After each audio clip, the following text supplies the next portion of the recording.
Hello friend, welcome to Synergy computer.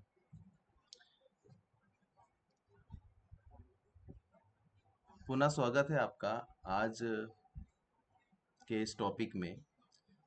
इसमें आज हम शुरुआत करने वाले हैं माइक्रोसॉफ्ट ऑफिस में माइक्रोसॉफ्ट एक्सेल 2024 की एक नई सीरीज, यानी कि माइक्रोसॉफ्ट ऑफिस में एक्सेल 2024 में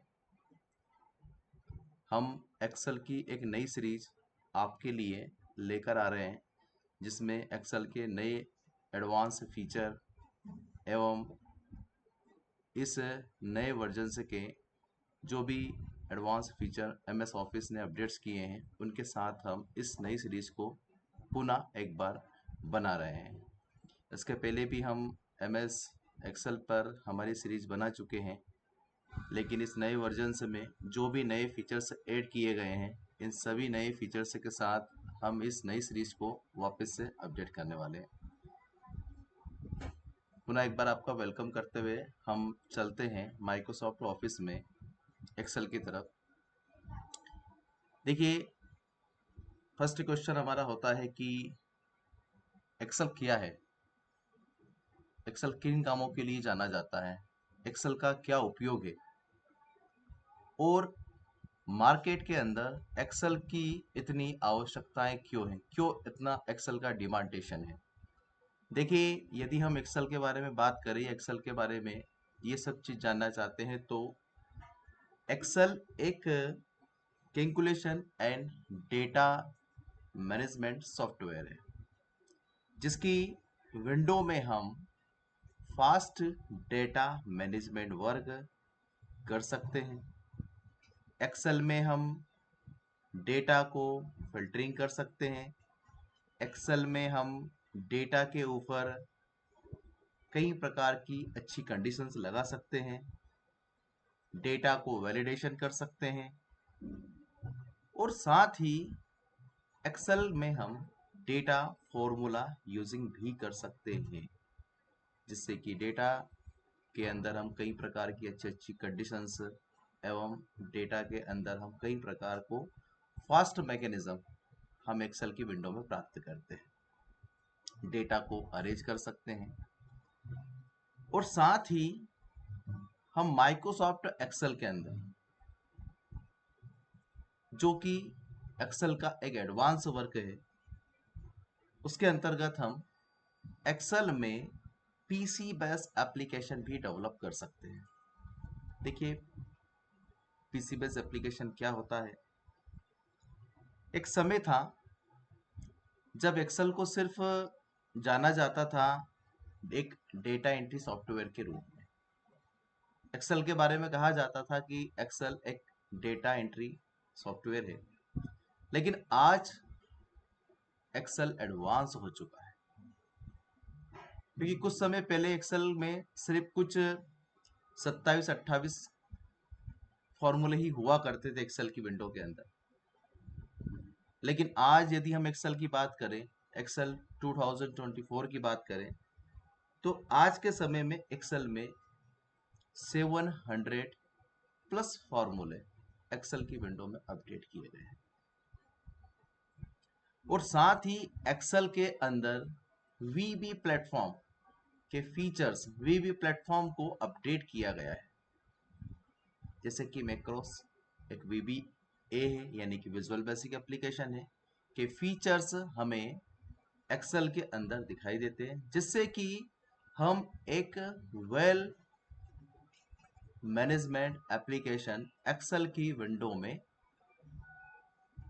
अपडेट कर सकते हैं, डेवलप कर सकते हैं, जिससे कि एक्सेल हमें एक नए रूप में, एक नए स्वरूप में हमें नजर आता है।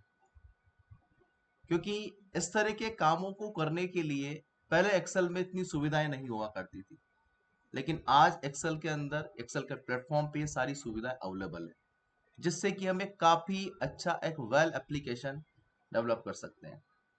देखिए, यदि हम पीसी बेस एप्लीकेशन की बात करें, तो एक्सेल की विंडो में हम school management, hospital management, library management, institution management और साथ ही बिलिंग वर्क, यानी कि कहीं ना कहीं अकाउंटिंग वर्क जैसे चीजों को भी एक्सेल में कंट्रोल कर सकते हैं। जैसे कि हम एक्सेल में सेल, परचेस, स्टॉक और साथ ही जीएसटी कैलकुलेशन जैसे वर्क को भी एक्सेल की विंडो में कर सकते हैं। हालांकि इसके लिए एक स्पेशल सॉफ्टवेयर होता है, टेली। टेली के अंदर ये सारा काम किया जाता है, लेकिन हम यदि चाहें तो ये सारा काम एक्सेल की विंडो में भी कर सकते हैं, यानी कि इन सब कामों को भी एक्सेल मैनेज कर सकता है। हालांकि एक्सेल की फंक्शनैलिटी टेली से अलग है। टेली स्पेशली एक सॉफ्टवेयर है उन सब चीज़ों के लिए, जहां पर हम छोटे बड़े सभी प्रकार के व्यापार को आसानी से मैनेज कर सकते हैं। लेकिन हमें अगर वेल एप्लीकेशन चाहिए, कि हम चाहें कि हमें कॉन्सेप्ट अच्छे से आता है, हमने एक्सेल के कॉन्सेप्ट को अच्छे से सीखा है, फार्मूला इन कंडीशन हमें अच्छे से लगाना आती है, तो हम ऐसे कामों को भी एक्सेल में आसानी से कर सकते हैं। देखिए, एक्सेल के अंदर फॉर्मूला इन कंडीशन एक विषय होता है जिसे कि हम सीख सकते हैं। एक स्किल होती है जिसे कि हम डेवलप कर सकते हैं। इस स्किल को डेवलप करने के बाद आप एक्सेल को बहुत आसानी से समझ सकते हैं, जान सकते हैं और एक अच्छा वर्क, एक अच्छा प्लेटफॉर्म आप एक्सेल पे अपना तैयार कर सकते हैं। एक्सेल की यूजिंग की हम बात करें, कहाँ एक्सेल उपयोग होता है, कहाँ एक्सेल की आवश्यकता है वो ज़्यादा है, तो हम कह सकते हैं कि एक्सेल फाइनेंस सेक्टर जैसे बैंकिंग हो गया, माइक्रो फाइनेंस हो गया, इन जगहों पर। शॉप मैनेजमेंट, जैसे कि हम बिलिंग सॉफ्टवेयर की बात अभी कर रहे थे, वहां पर भी एक्सेल का उपयोग बहुत ज़्यादा होता है। ऑफिस मैनेजमेंट की हम बात कर रहे हैं, जैसे कि हमने बोला कि भैया एक्सेल डेटा एनालिटिक प्रोग्राम है, एक फास्ट डेटा मैकेनिज्म एक्सेल की विंडो में हमें मिलता है। कैलकुलेशन वर्क हम एक्सेल की विंडो में कर सकते हैं। ऑफिस वर्क मैनेजमेंट के लिए भी एक्सेल जाना जाता है। और इन सब कामों के अंदर एक्सेल डेटा एनालिसिस करने के साथ में एक रिपोर्ट इंसाइट, एक वैल्यूबल रिपोर्ट इंसाइट बनाने में हमारी मदद करता है। साथ ही एक्सेल के अंदर हम डैशबोर्ड बनाकर किसी भी काम को बेहद आसानी से समझ सकते हैं, यानी कि एक्सेल की विंडो में हम डैशबोर्ड का निर्माण भी कर सकते हैं। तो कहीं ना कहीं हम देखें, पर्सनल यूजिंग की हम बात करें तो पर्सनल यूजिंग के हिसाब से आपका बजट्स हो गया। जैसे मान लीजिए हम मंथली बजट तैयार करना चाहते हैं, हमारे एनुअल बजट्स हम तैयार करना चाहते हैं, हमारा पर्सनल लोन्स एनालिसिस हम तैयार करना चाहते हैं, तो इन सब कामों को भी एक्सेल बहुत आसानी से मैनेज कर लेता है। तो एक्सेल की वर्किंग हर जगह बढ़ती जा रही है, एक्सेल की डिमांडेशन हर जगह बढ़ती जा रही है। हम कहीं भी अगर एज ए जॉब के लिए जाते हैं तो सवाल किया जाता है, क्या आपको ऑफिस आता है, क्या ऑफिस के अंदर आपको एक्सेल एडवांस आता है, क्योंकि इन एमएस ऑफिस का सभी जगहों पे उपयोग दिन प्रतिदिन बढ़ता जा रहा है। इसीलिए एक्सेल की डिमांडेशन भी दिन प्रतिदिन मार्केट के अंदर बढ़ती जा रही है। देखिए, एक्सेल एडवांस क्या है, एक्सेल बेसिक क्या है। एडवांस और बेसिक के बीच का एक सबसे बड़ा फर्क है, वो है हमारे टाइमिंग आवर्स को कम करना। जिस व्यक्ति को एक्सेल एडवांस आता है, कहीं ना कहीं सुनने में आता है क्या आपको एक्सेल एडवांस आता है, एडवांस सिर्फ वही चीज है जिसके अंतर्गत हम हमारे घंटों के काम को बहुत कम समय में, मिनटों में, या मिनटों के काम को सेकंड्स में करने की क्षमता डेवलप कर लेते हैं। यही बेसिक और एडवांस के बीच का फर्क है। हम इसी प्लेटफॉर्म पे आगे एक्सेल में चलेंगे। जैसे एक्सेल के अलावा क्या मार्केट के अंदर ऐसे भी कोई सॉफ्टवेयर हैं जो एक्सेल के जैसी फंक्शनैलिटियां रखते हैं, एक्सेल के जैसा वर्क करते हैं? क्या एकमात्र एक्सेल ऐसा सॉफ्टवेयर है? तो ये कहना गलत है। एक्सेल के अलावा मार्केट में और भी ऐसे सॉफ्टवेयर हैं जो एक्सेल के जैसी ही फंक्शनैलिटी वर्क पे कार्य करते हैं। जैसे आजकल एक ट्रेंडिंग सॉफ्टवेयर है गूगल शीट। गूगल शीट एक ऑनलाइन सॉफ्टवेयर है और गूगल शीट के अंदर भी एक्सेल के जैसी ही फंक्शनैलिटियाँ, कुछ फंक्शंस होते हैं। लिब्रो ऑफिस की हम बात करें, वो भी एक्सेल के जैसे ही है। हम ओपन ऑफिस की बात करें, वो भी एक्सेल के जैसे ही एक प्रोग्राम है। इन सभी के अंदर कहीं ना कहीं हमें एक्सेल के जैसी ही फंक्शनैलिटी या फंक्शन दिखाई देते हैं। ये सभी एक्सेल के जैसे ही हैं, लेकिन यदि हम फीचर्स की बात करें, एडवांटेज की बात करें, तो कहीं ना कहीं एक्सेल इन सभी में आगे है। कहीं ना कहीं एक्सेल की डिमांडेशन इन सब से आज भी ज्यादा है, क्योंकि आज भी एक्सेल इन सब प्रोग्रामों से ज्यादा यूज किया जाता है। तो एक्सेल के साथ में एक नया फीचर्स ऐड हुआ है, और वो है एआई। आजकल एआई का डिमांडेशन दिन प्रतिदिन बढ़ता जा रहा है, और हाल ही में माइक्रोसॉफ्ट ने चैट जीपीटी को परचेस कर लिया है, जिससे कि एआई के काफी ज्यादा फॉर्मूले, हम शायद सुनने में आया है कि इसे सैकड़ों फॉर्मूले एआई के माइक्रोसॉफ्ट 2024 एडिशनल के अंडर अपडेट किए गए हैं। यानी कि एक अलग ही प्लेटफॉर्म एक्सेल का हमें देखने समझने को मिलेगा, जो एआई वर्जन से लेस है, क्योंकि चैट जीपीटी माइक्रोसॉफ्ट का हो गया, और चैट जीपीटी के अंतर्गत ऐसे बहुत सारे एआई टूल्स और फॉर्मूले हमें एक्सेल की इस नई विंडो में दिखाई देंगे। तो हम एआई के ऊपर भी बात करने वाले हैं, एआई के फॉर्मूलों को भी जानने वाले हैं कि कौन कौन से ऐसे नए फॉर्मूले इस नए अपग्रेडेशन में माइक्रोसॉफ्ट 2024 एक्सेल के अंदर अपडेट किए गए हैं। तो फ्रेंड, स्टार्ट करते हैं एक्सेल की इस जर्नी को। काफ़ी ज़्यादा आनंद आने वाला है इस जर्नी में, क्योंकि एक नए वर्जन से, एक नए अपग्रेडेशन के साथ हम इसे स्टार्ट कर रहे हैं। एक्सेल को सीखने के लिए ज़रूरी है एक्सेल के बारे में इंटरेस्टेड होना। तो कोशिश करिए कि आप एक्सेल में कंटिन्यूस बने रहें, आपकी गैप ना हो। आप ज़्यादा से ज़्यादा प्रैक्टिकल वर्क अटेंड करें, प्रैक्टिकल क्लासेस लें, जिससे कि आप एक्सेल के पूर्ण प्रैक्टिकल को समझ सकें। तो आइए स्टार्ट करते हैं एक्सेल को। देखिए, जैसे माइक्रोसॉफ्ट एक्सेल ओपन होता है, तो सबसे पहले हमारे सामने ये ऑप्शन आता है। इसे हम कहते हैं बैक स्टेज व्यू। ये Word, Excel, PowerPoint, Access सभी के अंतर्गत नजर हमें आता है। ये बैक स्टेज व्यू कहलाता है। इस बैक स्टेज व्यू के अंदर ऑप्शंस होते हैं कि आप एक्सेल को किस तरह से ओपन करना चाहते हैं। क्या आप एक्सेल को किसी न्यू ब्लैंक शीट या टेम्पलेट विंडो के साथ ओपन करना चाहते हैं, या आप एक्सेल को अपनी पहले से बनी हुई किसी फाइल के साथ ओपन करना चाहते हैं। जिस भी फाइल के साथ आप एक्सेल को ओपन करना चाहें, यहां से एक्सेल को आप ओपन कर सकते हैं। टेम्पलेट विंडो के बारे में हमने तब भी बात की थी माइक्रोसॉफ्ट वर्ड में। आज भी हम बात कर रहे हैं कि यदि हम टेम्पलेट विंडो के बारे में कहते हैं कि टेम्पलेट विंडो एक बहुत ही ज़्यादा अच्छा ऑप्शन है माइक्रोसॉफ्ट ऑफिस के सभी प्रोग्रामों के अंदर, क्योंकि टेम्पलेट विंडो हमें प्रोग्राम की वर्किंग स्टाइल को दिखाता है। प्रोग्राम किस प्रकार का है, कैसा काम प्रोग्राम के अंतर्गत किया जाता है, प्रोग्राम की वर्किंग को समझने में हमें आसानी होती है। यदि हम एक्सेल के बारे में बात करें, तो हम देखिए क्या क्या काम हम एक्सेल में कर सकते हैं। मंथली बजट तैयार कर सकते हैं, कंपनी के बजट तैयार कर सकते हैं, एकेडमिक कैलेंडर एक्सेल में हम बना सकते हैं, या बने हुए हमें मिल भी जाएंगे।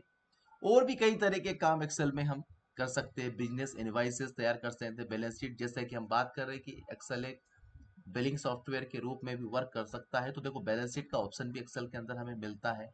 ठीक है, सेल इनवाइसेस हम तैयार कर सकते हैं। ठीक है, सिंपल इनवाइसेस तैयार कर सकते हैं। एडवांस रिपोर्ट्स हम बना सकते हैं अपने ऑफिस वर्क के लिए।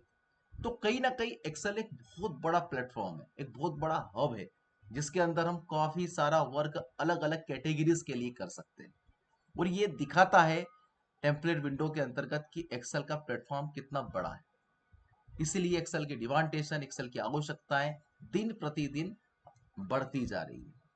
यदि हम यू देखना चाहें कि क्या एक्सेल पे जॉब्स है, तो हम एक छोटा सा शब्द लिखेंगे, जॉब इन एक्सेल। गूगल पे जाइए, जॉब इन एक्सेल लिखिए, आपको पता चल जाएगा कि एक्सेल का फील्ड वर्क कितना है।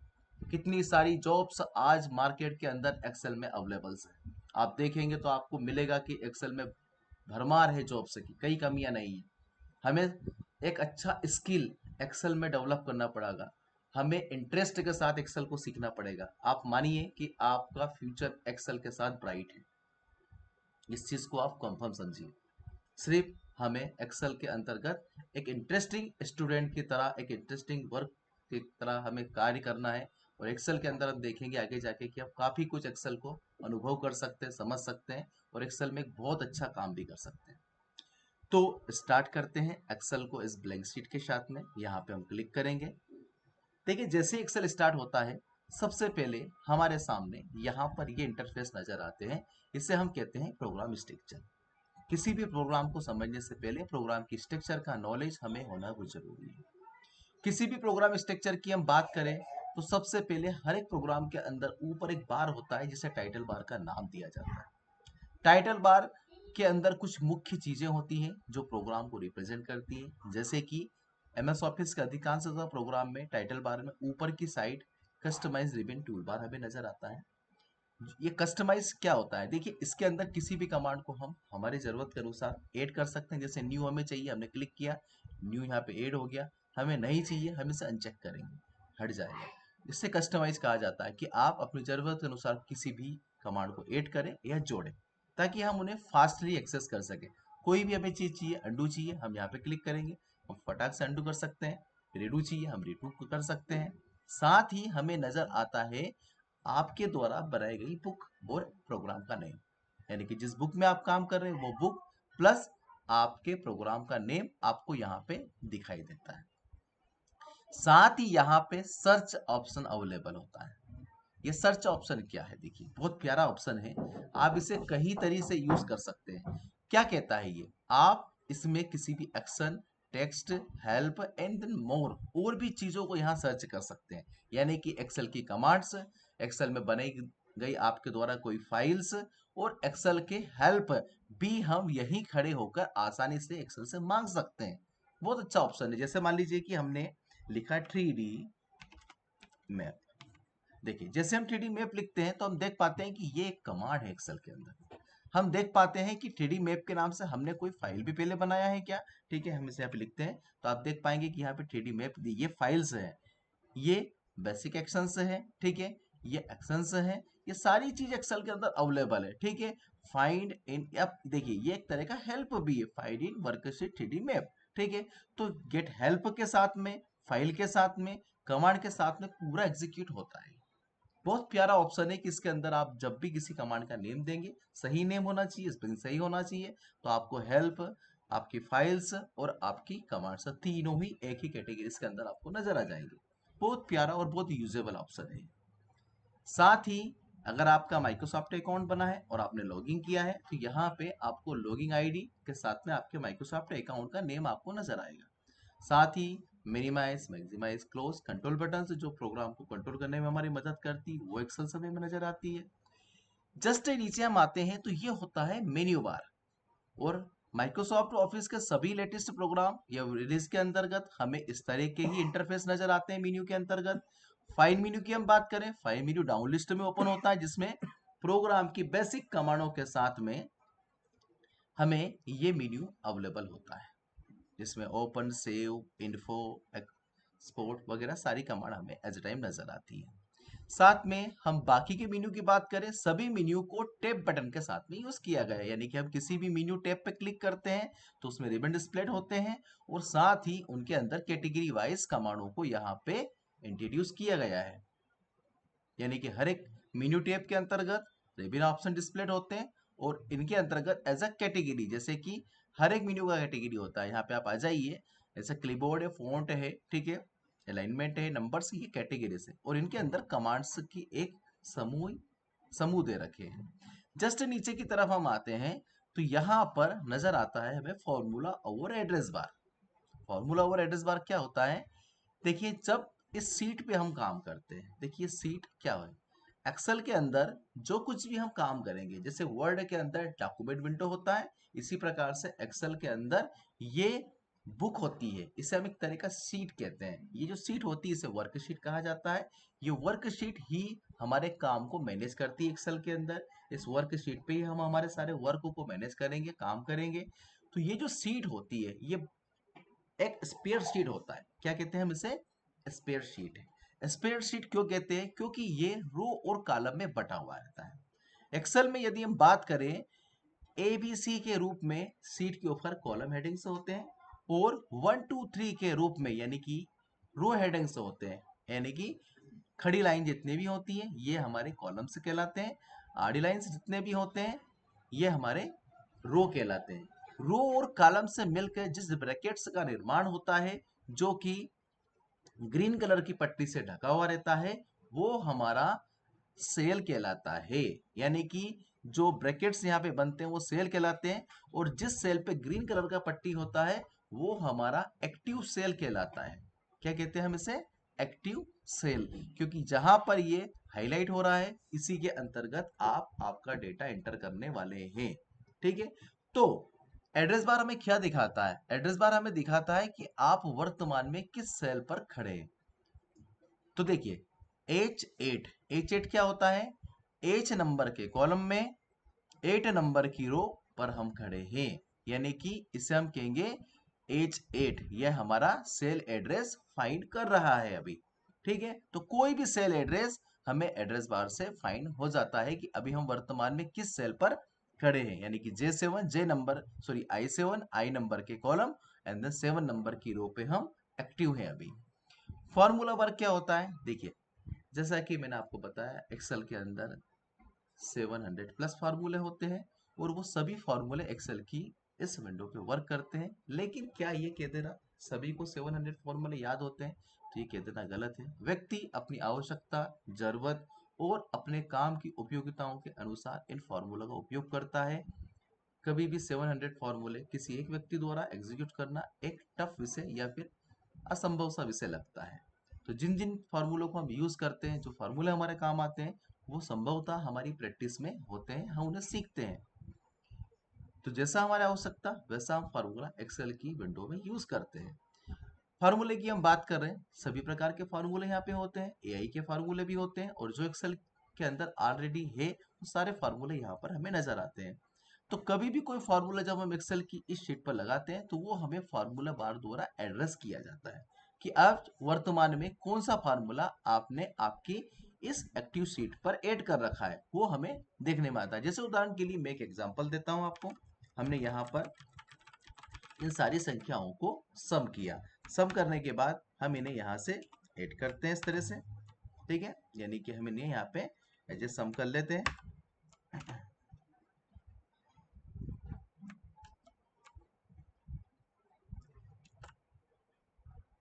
हम यहाँ पे सम का फॉर्मूला एग्जीक्यूट कर लेते हैं। ठीक है, और हम इन सब संख्याओं को यहाँ से इस तरह से एंटर करते हैं।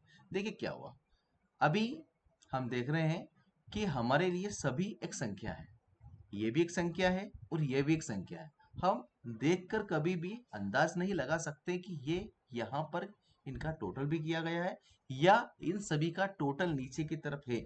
देखने में सभी हमें एक संख्या ही लगती है, लेकिन जब आप फॉर्मूला बार में जाते हैं तो फॉर्मूला बार किसी भी वैल्यू को हमें मेंशन करता है। देखिए अभी यहाँ पे 54 लिखा है, यहाँ पे 54 नजर आ रहा है, यहाँ पे 45 लिखा है, यहाँ पे 45 नजर आ रहा है, लेकिन जैसे ही हम नीचे जाते हैं तो यहाँ पे 464 दिखा हुआ नजर नहीं आ रहा है, बल्कि वो आपको मेंशन कर रहा है कि यहाँ पर सम के फॉर्मूले का यूज किया गया है, यानी कि यहाँ पर सम का फॉर्मूला लगाया गया है। तो फार्मूला बार का काम क्या है? फार्मूला बार का काम रहता है आपके जो फॉर्मूले होते हैं एक्सेल की शीट पर उन फॉर्मूलों को दिखाना, इसलिए फार्मूला बार का यूज बढ़ जाता है। और फार्मूला बार के थ्रू हम कोई फार्मूला एक्सेल में लगा भी सकते हैं, दोनों तरह के काम करता है। साथ में इस फार्मूला और एड्रेस बार के जस्ट नीचे हम आते हैं तो ये जो हमारा सीट होता है इस सीट के अंतर्गत यहां पर हम आते हैं, स्क्रॉल होता है। देखो सीट के राइट साइड में एक स्क्रॉल होता है और सीट के बॉटम साइड में एक स्क्रॉल होता है जो सीट को अप एंड डाउन या सीट को लेफ्ट एंड राइट ले जाने में हमारी मदद करता है। ठीक है, याद रखना दोनों स्क्रॉल बटन से होते हैं, जो सीट को अप एंड डाउन यानी कि जब आप सीट में नीचे की तरफ आते हैं तो ये स्क्रॉल आपको अप एंड डाउन, ठीक है, या आप सीट में इधर की तरफ जाते हैं तो ये सीट में लेफ्ट एंड राइट ले जाने में आपकी मदद करते हैं। इस तरह से जब हम आगे की तरफ बढ़ते हैं तो ये लेफ्ट और राइट ले जाने में भी हमारी मदद करेंगे। चलिए अब हम वापस ऊपर की तरफ आ जाते हैं। जस्ट नीचे हम आते हैं तो यहाँ पर आता है सीट। देखिए बुक क्या होती है? एक बुक के अंदर कई सारी सीट्स हो सकती है। एक बुक के अंदर हम कई सारी सीट ऐड कर सकते हैं। यहाँ पे जैसे हम प्लस पे क्लिक करेंगे तो अभी 1 सीट था, अब हमारे पास 2 आ गया, एक बार और क्लिक करेंगे 3 आ जाएगा, 4 आ जाएगा, 5 आ जाएगा, कोई लिमिट नहीं है अभी। यानी कि आप कितना सीट इंटर करना चाहे उतने सीट यहाँ पे इंटर कर सकते हैं एक ही बुक के अंतर्गत। हर एक सीट का एक सेपरेट वर्क होता है, ऐसा नहीं होता है कि आपने फर्स्ट सीट लिया तो उसका पूरा रिलेटिव वर्क सेकंड सीट से रहेगा। हर सीट अपने आप में एक सेपरेट सीट है, इंडिपेंडेंट सीट होती है। हर एक सीट के ऊपर आप अलग अलग प्रकार की वर्क कर सकते हैं। दूसरी बात, हर एक सीट के अंदर रो और कॉलम की संख्या, देखिए क्वेश्चन होता है कि एक्सेल की एक ही सीट पर कितने रो और कॉलम होते हैं। हम पुराने वर्जन की बात करें, जैसे 2007 या फिर इसके 2003 जो माइक्रोसॉफ्ट के एडिशनल वर्जन थे, हम उनकी बात करें, 2003 तक हम बात करें, तो एक्सेल के अंदर यदि हम बात करें कि एक शीट पर कितने रो और कॉलम हुआ करते थे, तो पुराने वर्जन्स में यदि हम कॉलम की बात करें तो कॉलम 256 एक ही सीट पर हुआ करते थे ओल्ड वर्जन में। यदि आप रो की बात करें तो एक ही सीट पर 65,536 रो एक्सेल के ओल्ड वर्जन में हुआ करते थे। लेकिन हम एक्सेल 2024, 2021, 2019, 13, 16 जो भी एडिशनल वर्जन एक्सेल के बाद के आए हैं, उन सभी के अंदर यदि हम रो की बात करें तो 16,384 रो एक ही शीट पर होते हैं नए वर्जन में।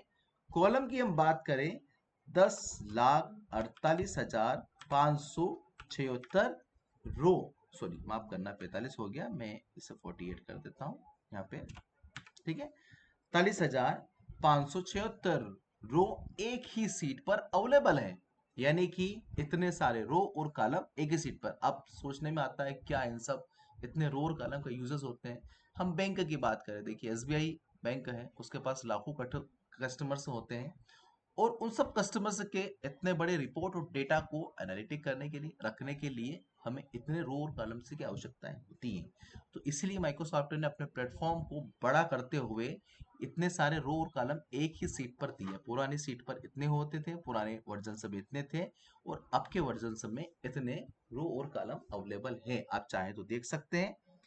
कंट्रोल के साथ हम राइट एरो की प्रेस करेंगे तो हम सबसे लास्ट वाले कॉलम और सबसे लास्ट वाले रो पे जंप कर जाएंगे। देखिए ये सबसे लास्ट वाला रो है हमारा इस सीट का, और ये सबसे लास्ट वाला कॉलम है इस सीट का। यदि हम काउंट भी करेंगे तो 16,384 वाला कॉलम है, और हम रो काउंट ऑलरेडी हो रही है हमारी, तो हम देख पाएंगे 10,48,576 रो एक ही सीट पर अवेलेबल हमारे। इतना ही, बाकी की सारी सीट पर इतने ही रो और कॉलम आपको नजर आते हैं। ऐसा नहीं है कि आपने एक सीट के इतने रो कॉलम यूज कर लिए तो बाकी सीट पे कम हो जाएंगे या इसके अलावा घटते जाएंगे। बराबर रो और कॉलम एक्सेल की सभी सीट्स पर हमें नजर आते हैं, बराबर कॉलम हमें दिखाई देते हैं। इसके जस्ट नीचे हम आते हैं तो यहाँ पर एक बार दे रखा है, यह होता है हमारा स्टेटस बार। स्टेटस बार क्या करता है, प्रोग्राम की स्टेटस हमें शो करता है। आप एक्सेसिबिलिटीज क्या आपकी एक्टिवेशन है, ठीक है, आप रेडी शीट पे वर्क कर रहे हैं। साथ ही एक्सेल के अंतर्गत दिखाई देने वाले ये व्यू बटन्स, देखिए व्यू बटन की प्राथमिकता है माइक्रोसॉफ्ट के सभी प्रोग्रामों के अंदर होती है, ऑफिस के सभी प्रोग्रामों के अंदर व्यू बटन की आवश्यकताएं होती है। हमने वर्ड में व्यू बटन का यूज देखा इससे पहले, एक्सेल के अंदर भी व्यू बटन की आवश्यकताएं होती है। जैसे कि सबसे पॉपुलर व्यू कोई एक्सेल के अंदर है तो वो है नॉर्मल व्यू। अधिकांशतः यूजर हमेशा नॉर्मल व्यू में रहकर ही काम करना पसंद करते हैं। जैसे कि वर्ड में हम प्रिंट लेआउट व्यू में काम करते हैं, इसी प्रकार से एक्सेल में नॉर्मल व्यू सबसे ज्यादा यूज किया जाता है। साथ ही हम यहाँ पे आएंगे, ये होता है पेज लेआउट व्यू। देखिए वर्ड में पेज लेआउट व्यू सबसे ज्यादा यूज किया जाता है, एक्सेल के अंदर भी पेज लेआउट होता है। वो प्रिंट लेआउट है, ये पेज लेआउट है। देखिए करता क्या है, पेज लेआउट व्यू आपको ये दिखाता है कि प्रेजेंटली आपका जो डेटा है जो आपने सीट पर एंटर कर रखा है, क्या वो एक पेज पर ही पूरा आ जाएगा, या एक पेज के अलावा दूसरे पेज पर, या नीचे तीसरे पेज पर, या चौथे पेज पर भी जा रहा है। इससे आपको आपका डेटा देखने में आसानी हो जाती है। क्या आप पर्टिकुलर इस डेटा को एक ही सीट पर देख पा रहे हैं, तो आपके सामने यह नजर आ रहा है कि ये पर्टिकुलर डेटा हमारा एक ही सीट पर अवेलेबल है और एक ही सीट से प्रिंट भी हो जाएगा। अगला जो होता है व्यू, वो रहता है page break view. Page break view की हम बात करें तो ये व्यू हमें यह दिखाता है कि जितना डेटा हमने सीट पर इंटर कर रखा है वो डेटा क्या एक ही पेज पर है या एक से ज्यादा पेज पर है, या वो डेटा कितने पेज पर फैल चुका है, जिससे कि हमें पेज मैनेजमेंट करने में आसानी हो जाती है। तो पेज ब्रेक व्यू क्या करता है, आपके पेजेस की संख्या दिखाता है कि कितने पेजेस पर वो डेटा हमारा जाएगा। और पेज लेआउट व्यू हमें पेज के लेआउट से दिखाता है कि पेज का जो डेटा है वो कितने लेआउट्स तक है, यानी कि पार्टिकुलर एक A4 साइज का पेज या फिर जो भी आपका पेज सेटअप के अंदर पेज हो, वो पेज का साइज के अनुसार आपको यहाँ पे हेडर एंड फुटर के साथ में पूरा डेटा आपको यहाँ पे नजर आता है। लेकिन सबसे ज्यादा व्यू हम यूज करते हैं नॉर्मल व्यू। ठीक है, साथ में हम आते हैं इधर, ये जूमिंग एरिया होता है, zoom in and zoom out आप दोनों यहां से कर सकते हो। कम से कम जूम इन की हम बात करें, ठीक है, यानी कि सबसे छोटा हम करना चाहें तो यहाँ पर अधिक कम से कम 10% तक हम यहाँ पे जूम इन कर सकते हैं, सॉरी जूम आउट कर सकते हैं। और यदि हम यहाँ से इसे बढ़ाना चाहें तो जूम इन यानी कि बड़ा करेंगे तो 400% तक हम एक्सेल की शीट को जूम कर सकते हैं, बड़ा कर सकते हैं। नॉर्मल साइज एक्सेल के अंदर भी 100% ही होती है डेटा एंट्री करते समय, कि आपका जो साइज है वो एक 100% पे ही होना चाहिए। तो फ्रेंड, ये रहा माइक्रोसॉफ्ट एक्सेल से हमारा इंट्रोडक्शन। आज का जो क्लास था वो हमारा माइक्रोसॉफ्ट एक्सेल के इंट्रोडक्शन के लिए था। हमने माइक्रोसॉफ्ट एक्सेल के को कंप्लीट किया। ठीक है, उम्मीद करता हूँ आपको ये वीडियो पसंद आया होगा। प्लीज़ अगर वीडियो पसंद आया तो वीडियो को लाइक एंड चैनल को सब्सक्राइब करें। मिलते हैं एक्सेल के एक नए पार्ट्स के साथ में, एक्सेल की एक नई क्लास के साथ में। तब तक के लिए bye, have a nice day.